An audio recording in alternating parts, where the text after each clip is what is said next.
আজকে আমি আপনাদের শেখাবো অনলাইনে কিভাবে আপনার আধার কার্ডের সঙ্গে কোন ব্যাঙ্ক অ্যাকাউন্ট লিঙ্ক আছে সেটি কীভাবে চেক করবেন। এর জন্য আমাদের গুগলে সার্চ করে নিতে হবে ই আধার। এটি সার্চ করে নেওয়ার পরে আপনার মাই আধার যে অপশানটি আছে এটি ডাউনলোড আধার অপশানটি ওয়ে করতে হবে।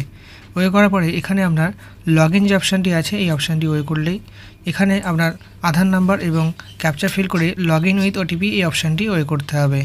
ওয়ে করার পরে এবার আধার রেজিস্টার মোবাইলে একটা ওটিপি যাবে, সেই ওটিপিটা আপনার ইনপুট করে লগ ইন অপশানটি ওয়ে করতে হবে।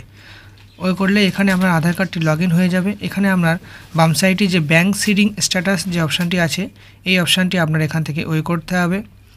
ওই করলেই দেখতে পাবেন congratulation your Aadhaar bank mapping has been done, এবং তার নিচে দেখতে পাবেন আধার নাম্বারের শেষ 4 অক্ষর এবং কোন ব্যাঙ্ক অ্যাড আছে সেই ব্যাঙ্কের নামও এখানে দেখা যাবে, এবং ব্যাঙ্ক সিডিং স্ট্যাটাস অ্যাক্টিভ কি ডিঅ্যাক্টিভ সেটাও দেখতে পাবেন, এবং লাস্ট আপডেট কবে হয়েছিল সেটাও দেখতে পারবেন।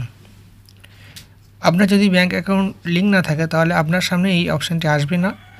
এছাড়া আপনার আধার কার্ডটি কতবার আপডেট করেছেন সেটি দেখার জন্য আধার আপডেট হিস্ট্রি এই অপশানটি আপনার ওই করতে হবে।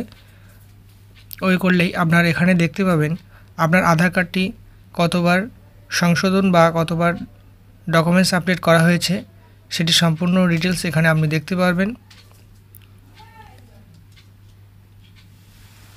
এবং আধার কার্ডটি আপনার কত তারিখে এনরোলমেন্ট অথবা আপডেট হয়েছিল সেটিও দেখতে পারবেন।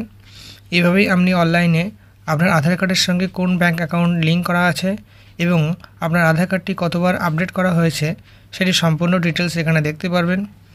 আজকের ভিডিও এখানে শেষ হলো।